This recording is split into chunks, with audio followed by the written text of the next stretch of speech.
welcome back. On this episode, we're going to remove the drive belt and install a new drive belt. I've already removed the rear back tire, so this video is going to be just removal and reinstallation of the rear drive belt. Don't forget to subscribe and click the notification button so you don't miss anything. Also, go on Instagram and check me out at Clargo Garage. Alright, let's get started. So first thing we're going to do is remove the two dust covers on the side of the motorbike. One dust cover is this plastic one right here.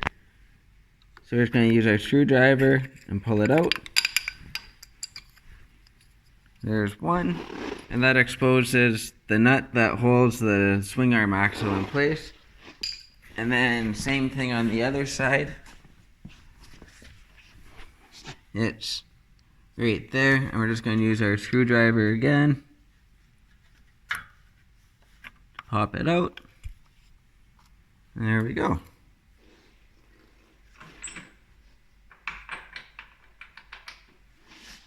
Our next step is to remove that nut. So I'm going to use my breaker bar just to break it free a little bit easier. I'm using a 27mm socket.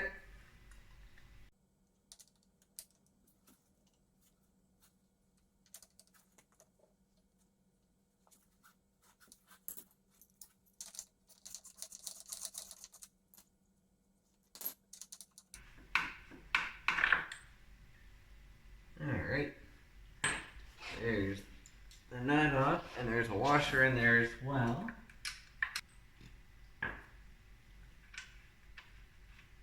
just going to install the nut for a couple turns. So then you just take a hammer and just kind of hammer the axle a little bit so I can grab it. And I'm just going to use a piece of wood so I don't damage anything.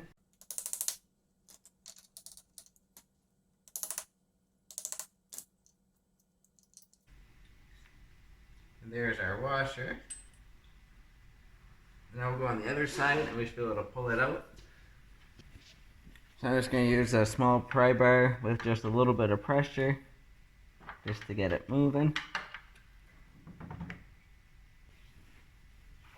And now I'll be able to gently pull it out.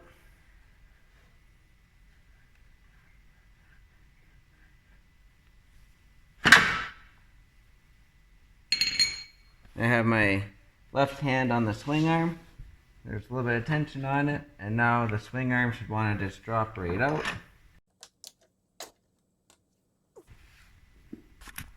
And now this is what we are left with. So as you can see, the rear swing arm is dropped right down. This is it here. And that allows us to be able to get the belt off, because the belt gets hung up right here because that's where that shaft goes through, so you can't actually pull that belt all the way off. So if you just pull that out, you can swing the arm down and then you're able to get the belt off without taking any more of the rear swing arm off. And then I usually just set the rear swing arm on a couple blocks of wood, and then I don't have to pull the fenders or the belt guard off. They don't hit the ground that way, so they don't get marked up or anything. And now the last step to getting the belt off, we're going to remove this cover here. So it's all these number 5 Allen keys all the way around, and also this bracket here with the 2 big Allen keys and the smaller number 6 Allen keys. And then when that cover comes off, we're able to get that belt right out. Alright, so I'm going to start with taking the bigger Allen keys off. They're a number 8.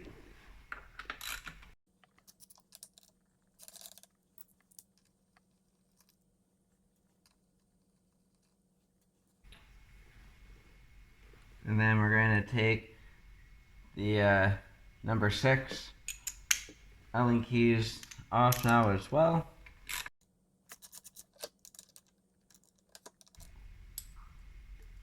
Alright, and now all we have left is the small number 5 Allen keys.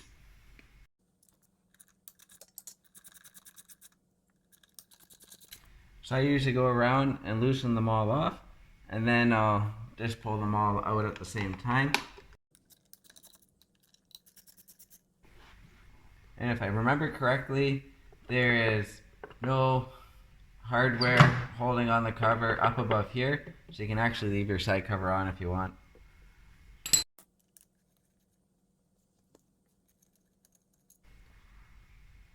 Perfect. So there's the side cover off.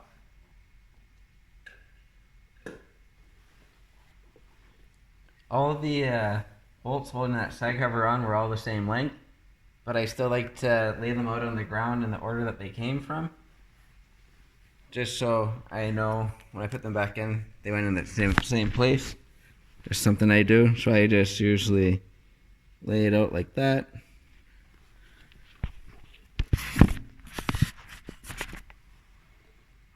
And then these guys right here and here, those are your idlers, and they will just slip right out.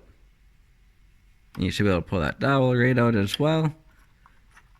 And I usually keep those dowels together with the same idler, so if there's any excessive wear or anything, they wear the same. But we do need to remove this cover here. So these three are supposed to be all number 8mm sockets. I lost one years ago, so I have a Phillips in this one here, but the rest are number 8s.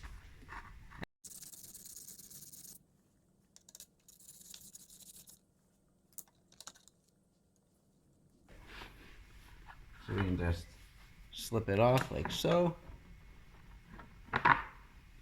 And then we can get it out from around the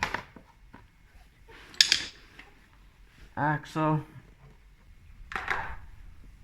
And now our drive belt slips right out, and it is free. Alright, so the drive belt's off. Now we can start getting set up to install our new drive belt. But I'm going to pause the video here for a few minutes, and I'm going to clean up all the grease and just clean everything up underneath, and then I'll resume the video. Alright, I got everything all cleaned up. All I have left to do is grease the pivot shaft, as well as grease the bearings and repack them. I gave them a quick clean, so I just need to do that. But I'd like to show you the pulley wheels and what kind of stuff you're looking for. I changed these pulley wheels about 55,000 kilometers ago. That's the last time I changed the belt. And I changed the pulleys at the same time, so I had issues. I snapped 2 belts, both at low mileage on the belts. So my old pulley wheels, they look fine. I couldn't find anything wrong with them. But I ended up putting new ones on at the same time I did my last belt, and I made it quite a bit further. The first belt snapped at around 45,000 kilometers. And the second belt snapped around 38,000 kilometers, so it was really low, and they shouldn't have been snapping. I could never find anything wrong. Everything was set fine. And then the next belt after that, I had about 40,000 kilometers on it, and then I changed it and put another new belt on with new pulley wheels, just because I was worried about having issues still. And this last belt, I had about 55,000 kilometers on it, and everything's been good. So I'll show you my old pulley wheels.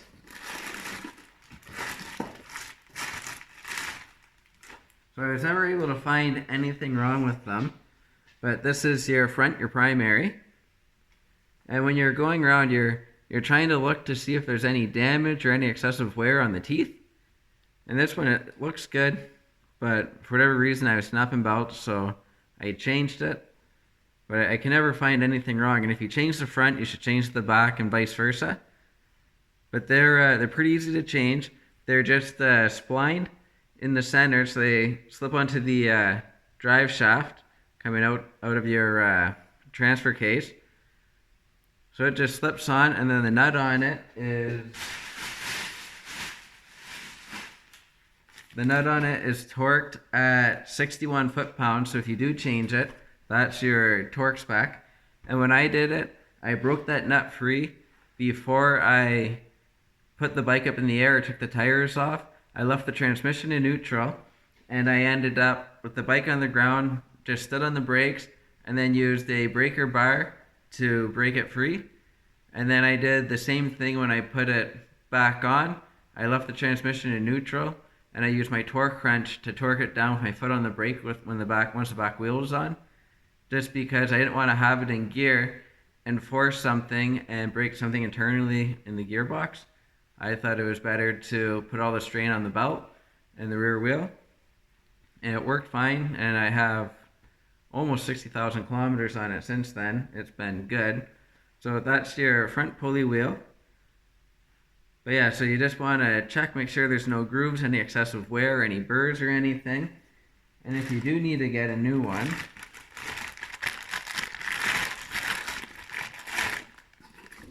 the part number was 5VN-17651-00-00.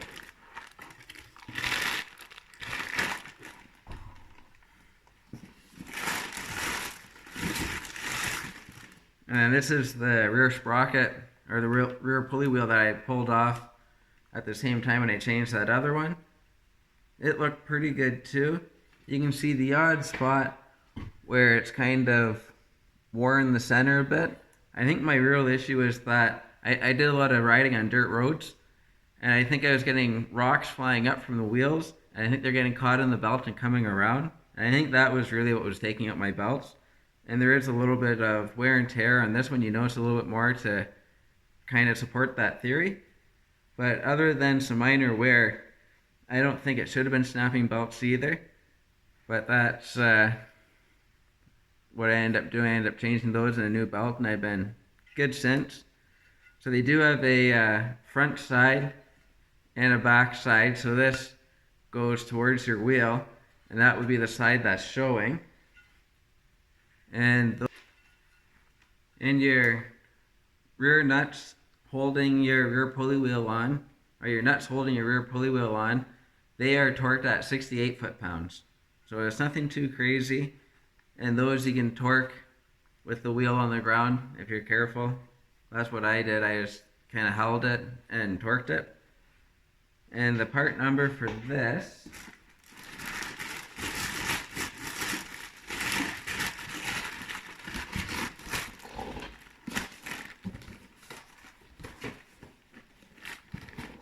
if you need to get a rear sprocket, or if you need to get a rear pulley wheel, the part number was 5VN-25470-11-00. So if you are having trouble with belt snapping, or if you see a lot of excessive wear, it'd be a good idea to change those. If you're taking everything apart and you're going to reuse the same belt, you want to visually inspect it on the outside and make sure everything's good. Give it a slight little bend, but don't bend it more than a radius of 5 centimeters or 5 inches. Don't bend it more than a radius of 5 inches. That's about your width of your front pulley wheel. So you really don't want to bend it really any more than that. So you just go around and check it all. And then I always go on the inside looking in, and I give it just a little flex out like that. And I look in, I'm checking all the teeth on it. I'm looking for chunks missing, slashes, any big cracks, or any pitting or any rocks or anything caught in it that might cause it to break. So, but I am not using this belt. I am putting a new one on. So here's my new one, still in the package.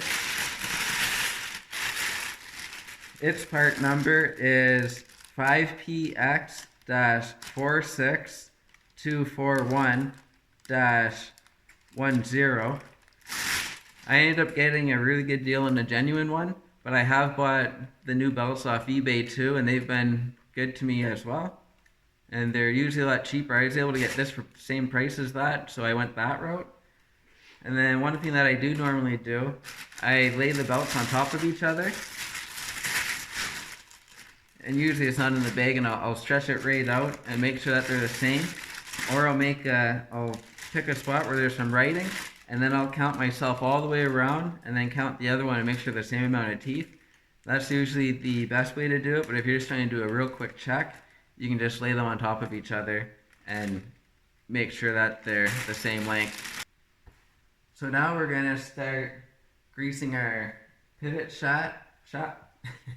Start greasing our pivot shaft. So I still have the actual shaft pulled out, but we're going to grease the sliders and the bearings first.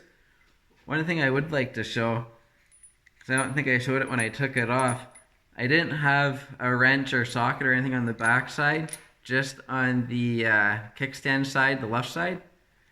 There's the back side, as you can see, it's grooved. So it's just basically half of a head on it, and on the bike on the frame is slotted, so this will slip right in, so you don't need a wrench on the other side. It can't turn, which I will show you now. So I know it's hard to see, but you can see the vertical lines.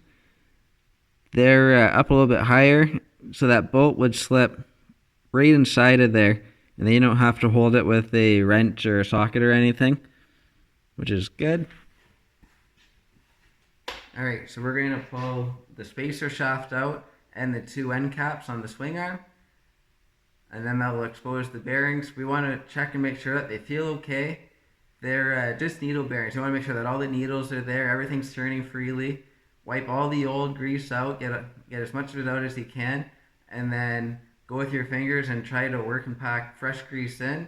And then when you put the spacer back in, make sure that's clean before it goes in and coat it with new fresh grease, and it will help the longevity of your bearings. So there's a cap like this on both sides. It's just a really just a dust cap, more than less.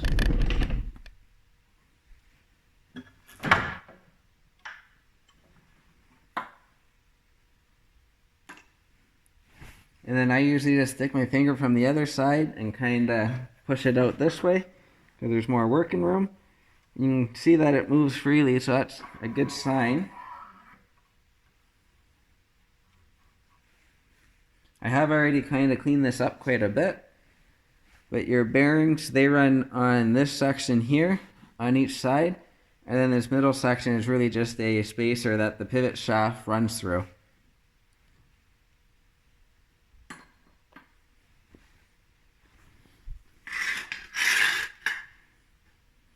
And then right in here, you can see they're just needle bearings. Bearings in there, so we're going to get in there. We're going to wipe out as much of the old excess grease as possible, because as you can see, it's pretty wore out. And then we're going to pack fresh grease, and we're going to do that on both sides. So I'm just going to go with a paper towel. Just make sure that none of the paper towel breaks up inside of there and gets stuck in there. You want to make sure that there's no bits or pieces missing.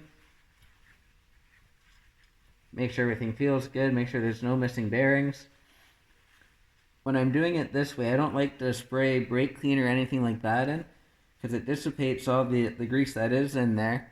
And then when you repack them, if you don't get enough new grease in and you miss a spot, or there's still some of that lingering, it might actually break down and you have less lubrication, and it could cause premature wear.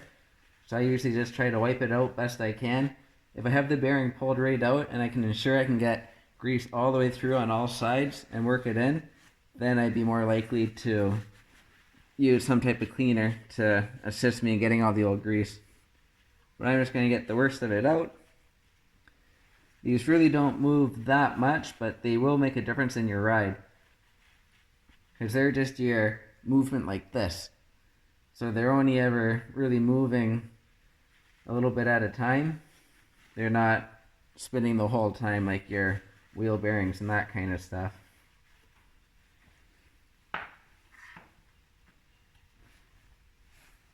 And I'm just pumping some grease onto my finger, and then I'm just working it in. I'm using some marine grease because that's what I have kicking around. My other grease gun has low temperature grease in it still for the snow machines. But I like using the marine grease anyways, just because it stands up better to the water.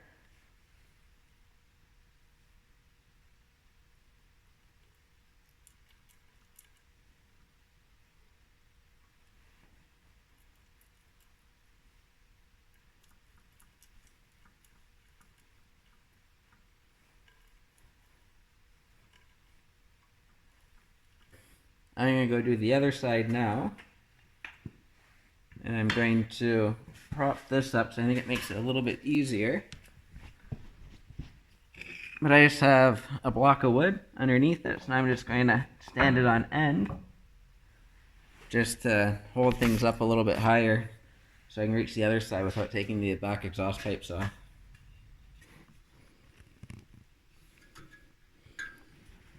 So it's right down there, so you're not really going to be able to see much.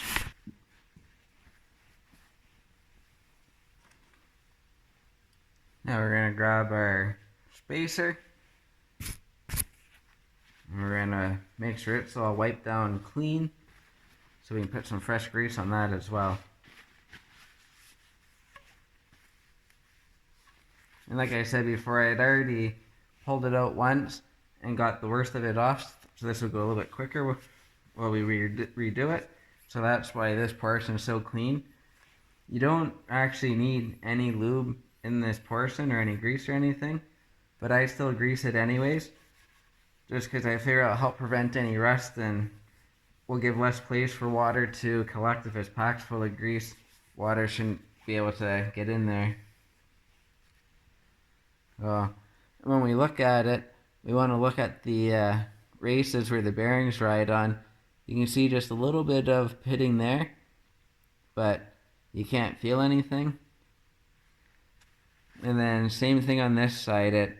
You can see it was starting to get kind of bad there. You can see the darkness, but when you feel it, it's smooth. I did go over it with really fine sandpaper, so you could feel it before. So I just kind of cleaned it up just a hair real quick. I had the sandpaper like that and just kind of went like that a couple times around just to make sure the race was nice and smooth again.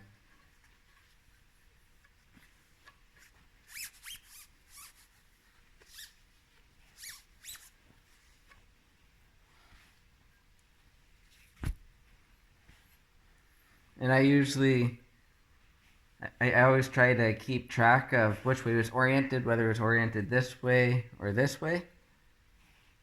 So this way, if things had any type of funny wear or anything, it goes back the way it was before. So that's what we're going to do. And I'm going to start lubricating it from the far side in. So I'm going to put some grease on here, slide it in, and then start putting more grease as I work it all the way in so I don't get covered in grease as much. So I'll put a couple pumps on. And then I just kind of work it on it.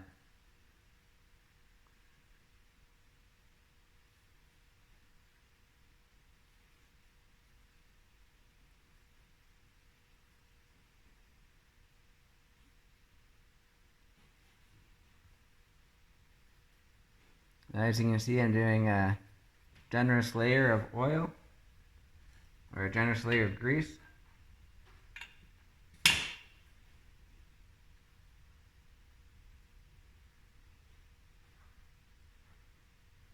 you want to make sure that there's no bare metal showing.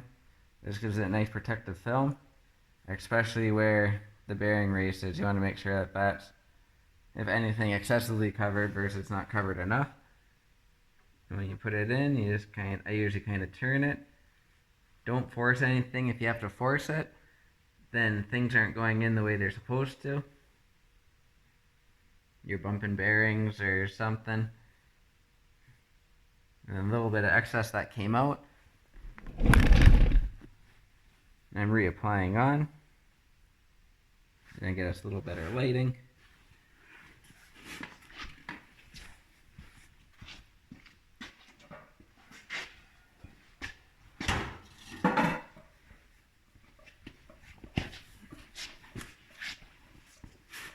That's a little better.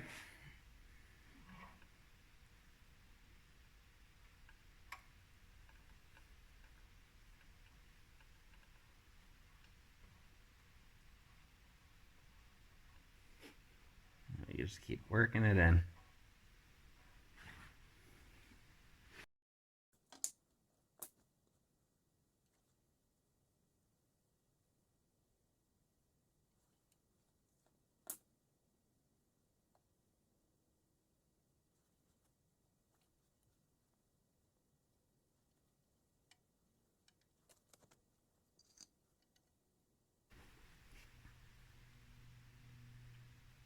Alright, then I just leave the grease kind of like that.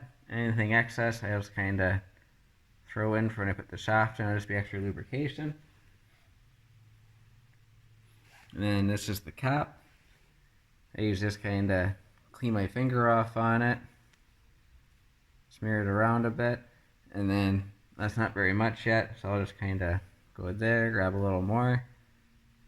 So make sure that that rubber seal is nice and lubricated.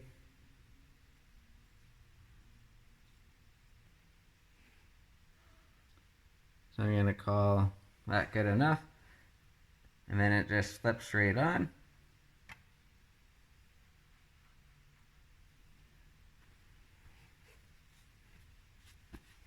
And then I'll take a clean rag and just wipe off any excess so it's not that messy, hopefully, down the road. And do the same thing on the other side. I'm not.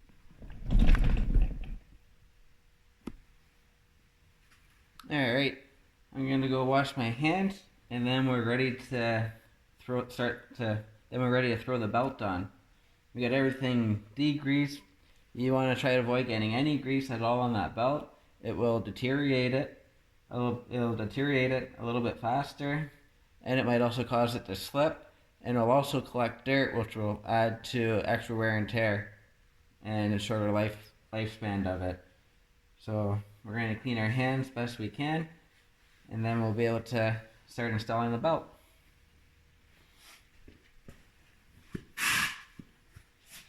Alright, this is the new belt. It looks like this new one actually has a plastic layer on there. I'm assuming that's to cut down on friction and to make something a little bit harder so stuff can't penetrate the rubber underneath. So there's normally not any directions on these belts for rotation. So if you took an old belt off, make sure you put it back on the same way it came off so everything is the same. Otherwise, if you're putting a new one on and you don't see any arrow for direction, I always do it so you can read it. So here we can see the Yamaha symbol, and it says star. So I'm going to do it so when I look down this way, I'm able to read it versus having it that way where the writing would be upside down. I'm going this way so it is legible. Also, I counted both belts to verify the teeth, and they're both 130 teeth, so I'm calling the bumps coming down a tooth. Some people might call it a rib or whatever, but we'll just go with teeth to keep it simple. And I counted 130,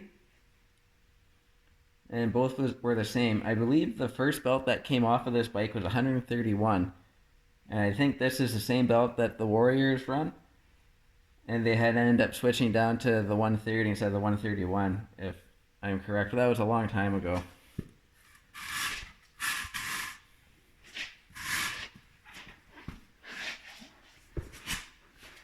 So now we're going to slip this down and in gently without over bending it or anything.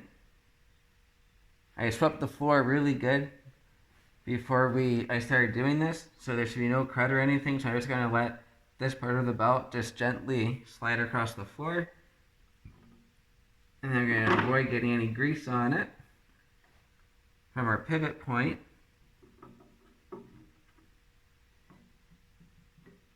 And then I'm just going to slowly work it in, being nice and gentle on it.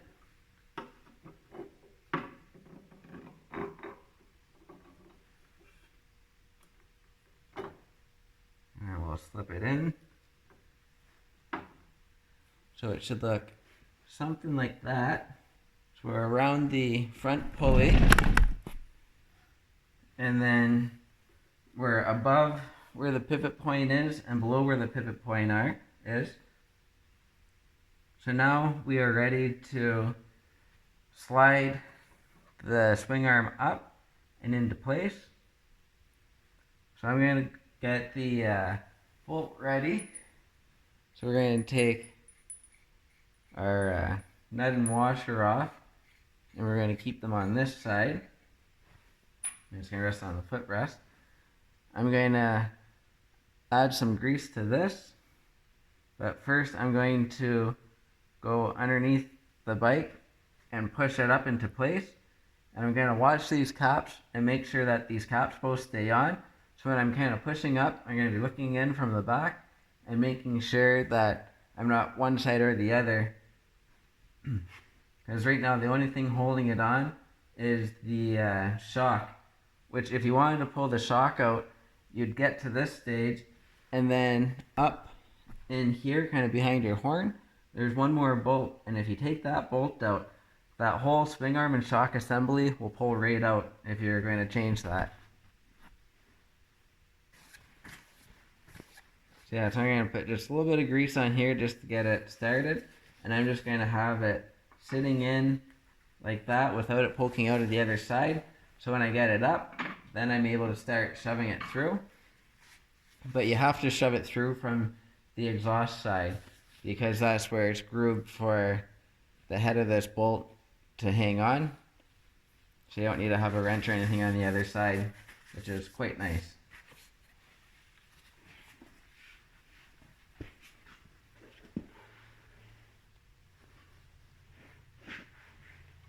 Alright, so now I'm just going to gently work my way up, make sure I'm in line with everything.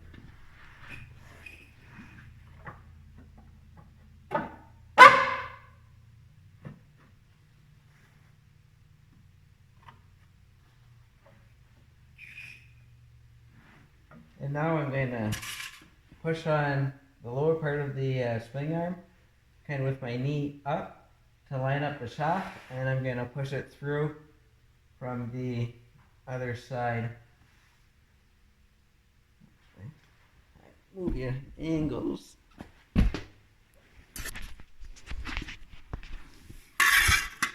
So we can see at the moment, this is our A-arm right here, or our swing arm.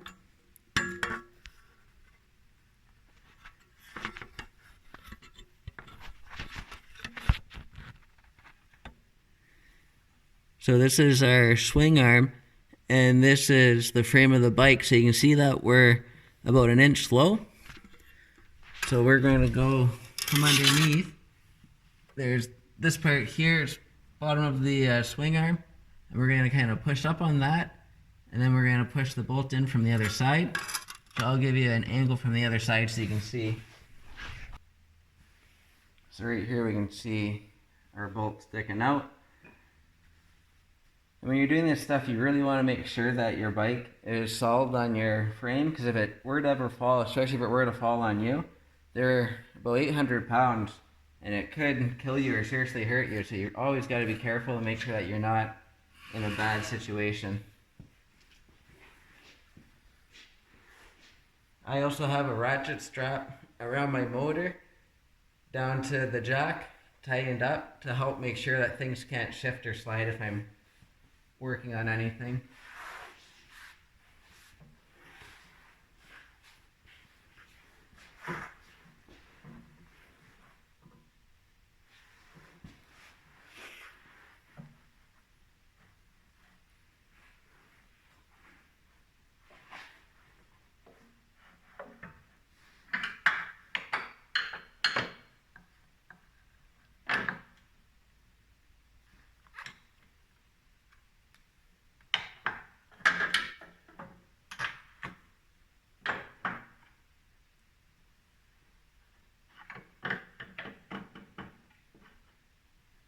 Alright, so I've got that started, and now I'm going to coat this whole shaft with grease. And you also want to double check and make sure that your end caps stayed on and are in place. This side's a little too hard to see.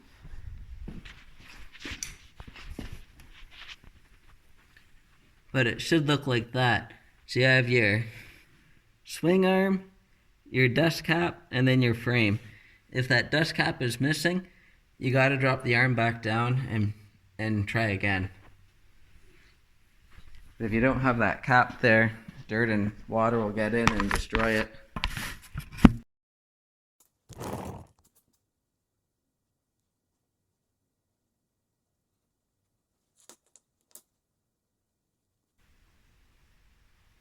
There really shouldn't be any movement on this bolt. All the movement should really be in those bearings, but I still like to coat it in grease because it helps to keep it from rusting, and it also helps if there is any movement not to have excessive wear.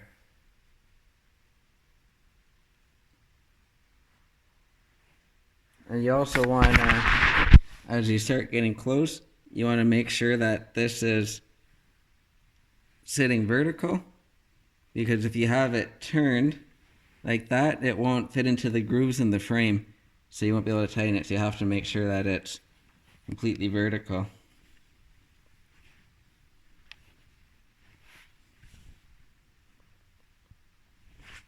Kind of like that.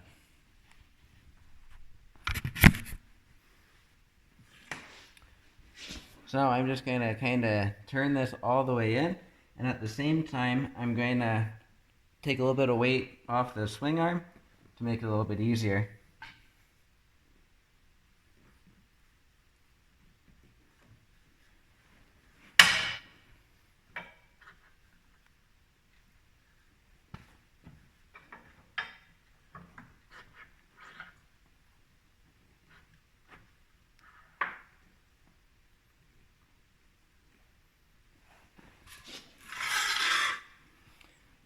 So for that last little bit, I came over and I put my hand right here on the swing arm and lifted it up a little bit because the arm was slightly angled like that, so the end of the bolt was hitting the frame. So just lifting it up, then reaching with the other hand and pushing it in, it slid in with relatively very little pressure, and it was quite easy.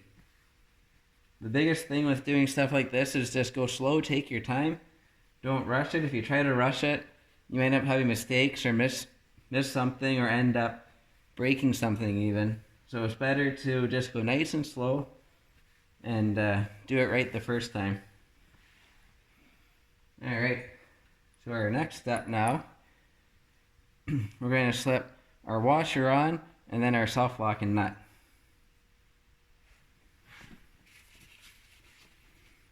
Alright, so you go washer first. And slip it on. There's a little bit of excess grease there, so I'm just going to kind of wipe it away with my fingers.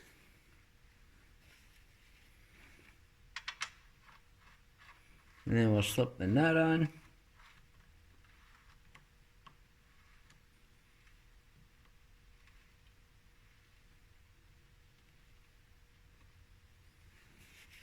So the pivot shaft, which is this nut here, we're going to torque it down to 90 foot-pounds. So I'm going to start at 50 foot-pounds.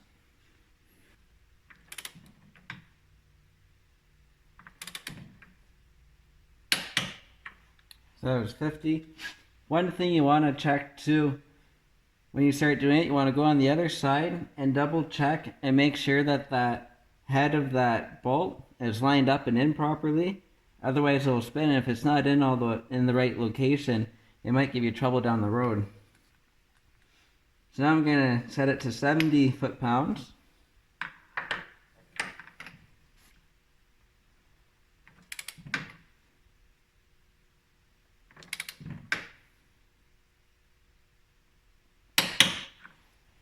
And now I'm going to go to 80.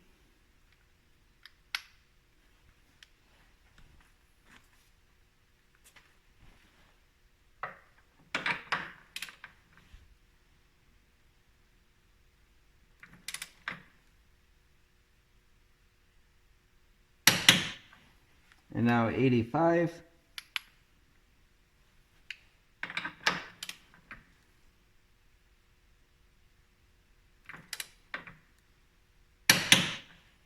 And now 90.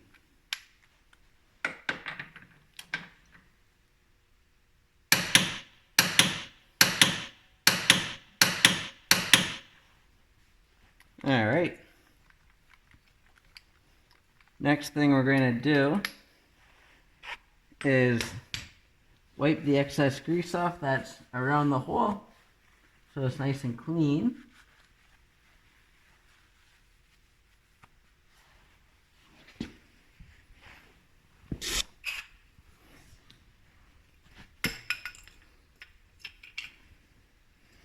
And then we're going to reinstall our caps for those. All it is some teeth on it that are kind of springy. So when you push it in, they lock in. On one of them, I'm missing a few teeth. They've been breaking off slowly. They're getting brittle. So I bought new caps a couple years ago because I figured it was going to fall off by now, but it hasn't fallen off yet. So I'm just going to keep using it till it falls off. But you just slip it on. And then that's it. It should kind of snap in. This one doesn't. So it won't be on that much longer probably. And then we'll go and do the same thing on the other side. Alright. Our next step, we have two of these guys. So you want to make sure that you clean these up really good. And clean the shaft up good. I don't put any lubrication or anything on them. But you want to make sure that they spin nice and free. Because their purpose is they're like idler wheels almost. So when your belt's in, they go in up here and one down here. And their whole purpose is to keep the belt from doing what it's doing right now. You can kind of see how it's flaring out and away from the pulley wheel. You can see that. And their whole job is to just keep it nice and tight like that on the pulley wheel instead of wanting to leave the wheel. What causes that is when you're traveling at higher speeds and accelerating hard, the belt wants to expand. So these wheels are there, so if the belt does start to expand, they'll hit these wheels and keep it tight on the primary pulley. Without these there, it could end up coming off too far and then start to slip and spin and give you a lot of issues. So just make sure they're cleaned up. Check them for burrs or any type of damage. If there's any burrs, take a file or a piece of sandpaper and just make it smooth and clean the inside and out just so they're spinnable. So there's a hole right there and right here, and they locate into the back of your cover. So like one of the holes is right there to give you an idea. So that pin will, the cover keeps it sandwiched. So it'd be like your motorcycle here. So then that can just spin freely if the belt does touch it. There's a very small gap, but there is a gap. So they're not spinning all the time. I also went ahead and I cleaned all of this up really good. So we're going to put these idlers on. And they just slip right in. You just kind of hold your belt down, guide it into the hole, give it a little jiggle. And there you go. And this is the other one. Always make sure that they're free. They were actually a little bit sticky when I pulled them out, so it's good to get them. There's a small little bit of damage right there, so I just took a little file and a piece of sandpaper just to make it nice and smooth. And now we stick it down here, jiggle it in. So as you can see, now that belt can't spread out as far, so it's making sure that we're maintaining a good good contact point with the pulley wheel and the belt, so everything's meshed nice. And there is like a almost 1/4 inch gap between them.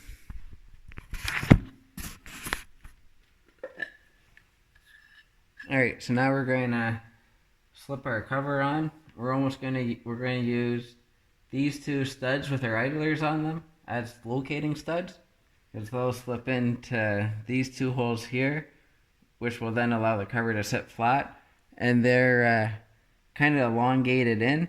So if you're off a little bit, it should self-align the dowel.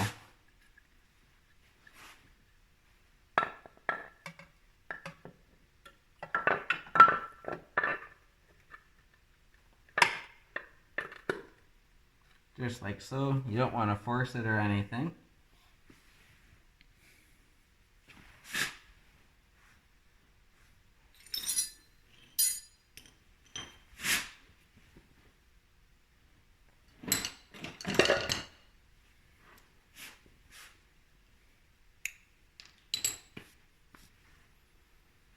And they were a number 5 Allen key, and there's 5 of them.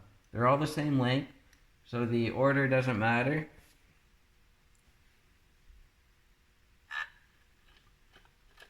But I always get all of them in loosely so the cover can kind of float a bit. And then once they're all in, then I'm able to start tightening them down.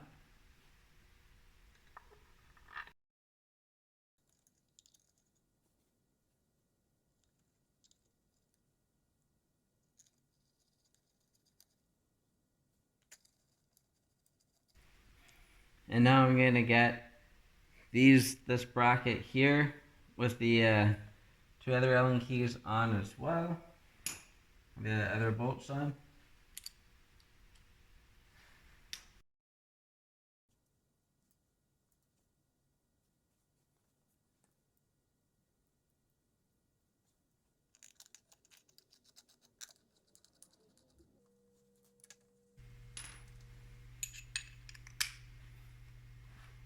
So these bigger ones, they're the 8 mil Allen key, and then the slightly smaller ones are the 6 mil Allen key.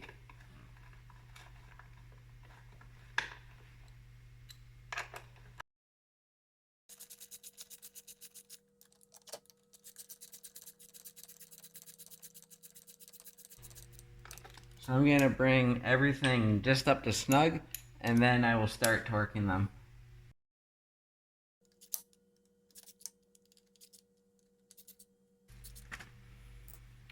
Alright, so our torque specs are for the 5mm Allen keys, the 5 of them, is 7.2 foot-pounds, which works out to 86.4 inch-pounds.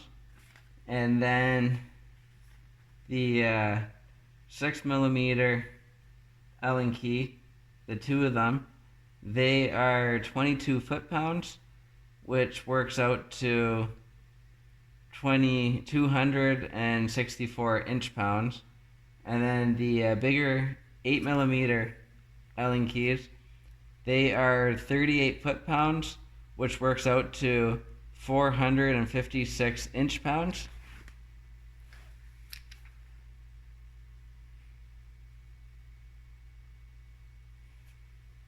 But my smaller torque wrench, it doesn't go up to the 456 inch-pounds, so I'm going to use my big one at the 38 foot-pounds. If you ever wonder where I get my torque specs from, I have the actual service manual for this bike, and that's where I pull my specs out of. I just don't know what I can and can't show as far as copywriting and that kind of stuff. So that's why I never show any diagrams or show anything on the book. But I do get them from the proper source. They're not just random ones off of some search engine or what somebody told me. They're right out of the manual.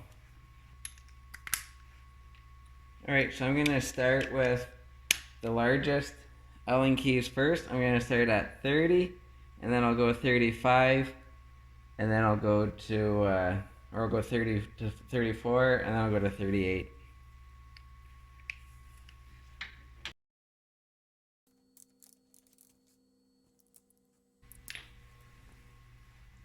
And now I'm going to do the 6mm Allen keys, which are 22 foot-pounds or 264 inch-pounds.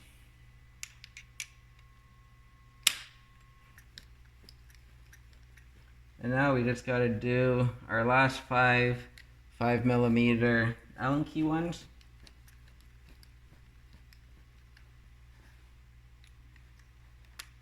I'm going to start off at 30 inch-pounds and we'll work our way up to 86 inch-pounds.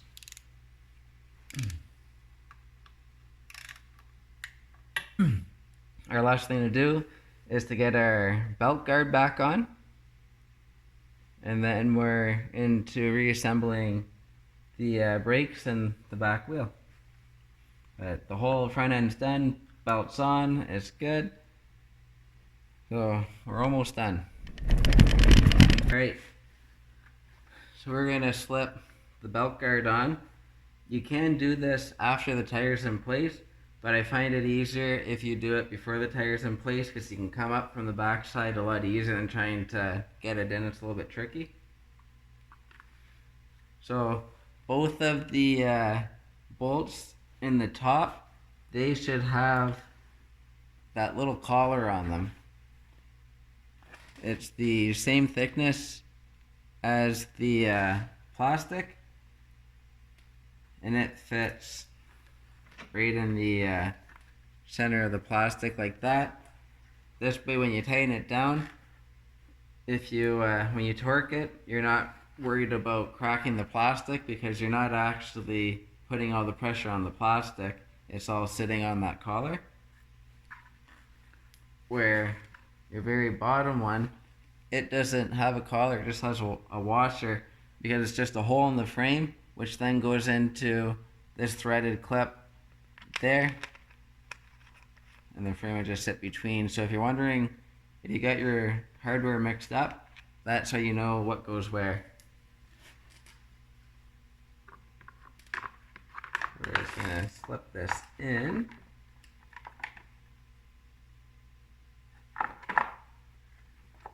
Just like so.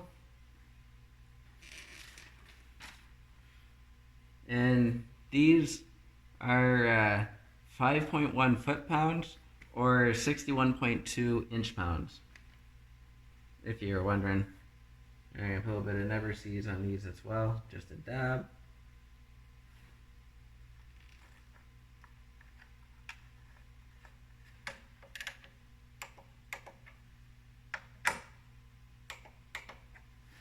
Perfect.